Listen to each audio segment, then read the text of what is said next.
So yun po guys, nandito na po ako sa Pure Gold Cainta.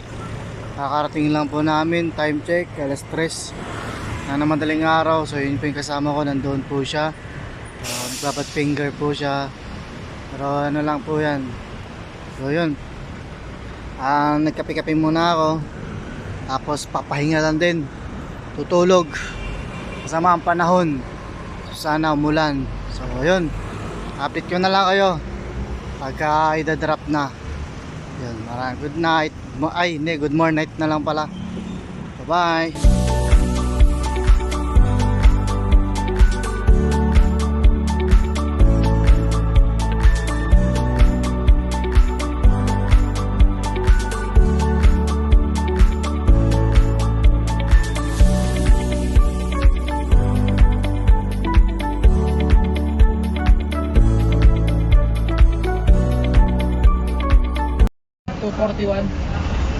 Yung sumunod na, alas 5 na, alas 7. Yung Felix, alas 7 dumating.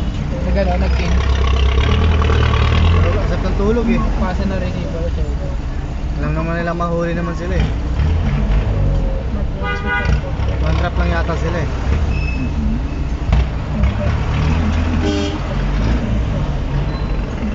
Kusina ka pa, angat-angat ang ulo.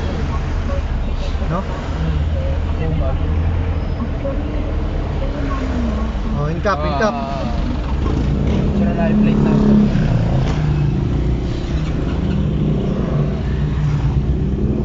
Inaris oh. Naglalaro pre, nadma kaya tayo.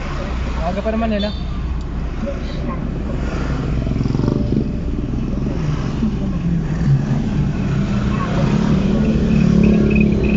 Ayun, naglalaro pre. Ano, G? Hindi na makapasok yung ano, kawawa ko. Soccer Paano pre? makikilaro ka, bata? Soccer? Soccer? Di ba yung sa soccer ka? Manatan na yan. Oo, napawala.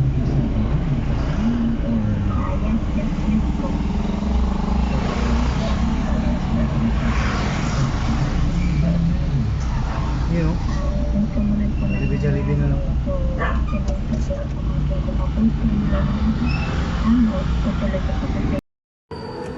So yun o, what's up? So nandito na kami sa second drop. Taytay Pure Gold Junior. Malapit lang to sa Taytay Market po ano. So 14 peraso lang. Baka abutin tayo ng jam nito para lang sa 14 peraso. So pangatlo tayo. Then nandun na yung kasama ko.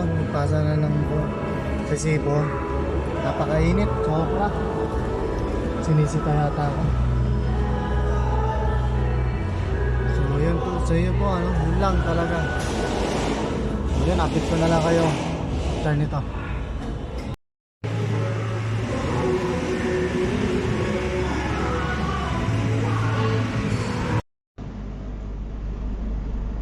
Hindi mo pakita. Pakita kita. Ay, wag! So what's up mga tropa Pits, yo rock and roll. Tapos na kami sa tracking. Nakapag-drop na kami ng dalawa. So ngayon nakapagpahinga na kami. May nakuha kami ngayon, Lalamove pauwi San Pedro. Pabalik kasi kami ng warehouse. So may magpipick up pa kami para pambukas. Tapos meron ako mga bio. Yan, mga bio. So babalik natin yan sa warehouse. Tapos diretso pick up. Pero pipick upin muna natin yung nakuha natin sa Lalamove. 600 kg 1.5 kilometer yung layo ng pick up. Tapos ibababa natin malapit sa Southwood. Tapos after nun diretso na tayo ng warehouse para mag pick up para pambukas. So ito nga pala yung ayaw magpakita ng kasama ko, masyadong pogi sa sarili. Pero nakita nyo na yan sa huli kong vlog. Charles Pakadalgen sa mga sayo. Muslim yan. Pakadalgen. Ha? So yun o, update ko na lang kayo anong mangyari pagpawi na kami. So bye bye, love you.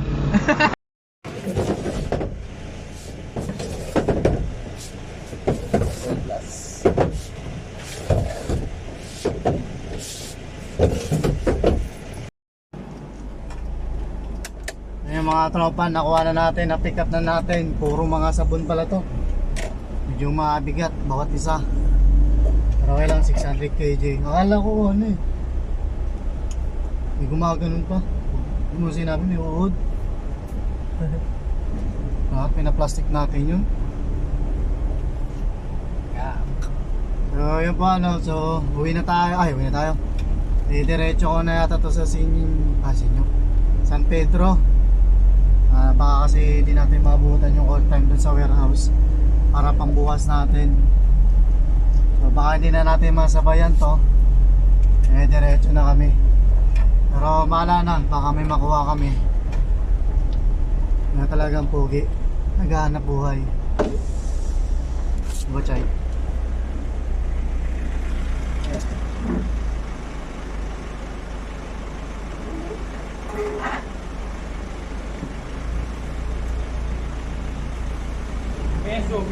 Yes, ah.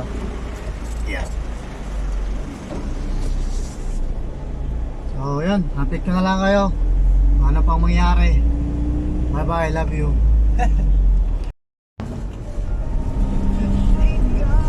Kain tayo mga... Ano ba dapat tatapusan nila? So, yun. Kain tayo. Mga putang. Huwag itong gagawin, ha. Habang nilagay. Makain. Sama yun. Bawal yun. Ako, makulit lang ako kasi gutom na ako eh.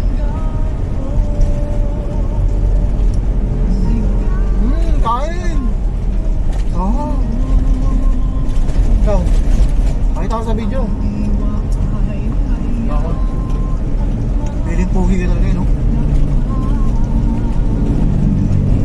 Kain! Kain!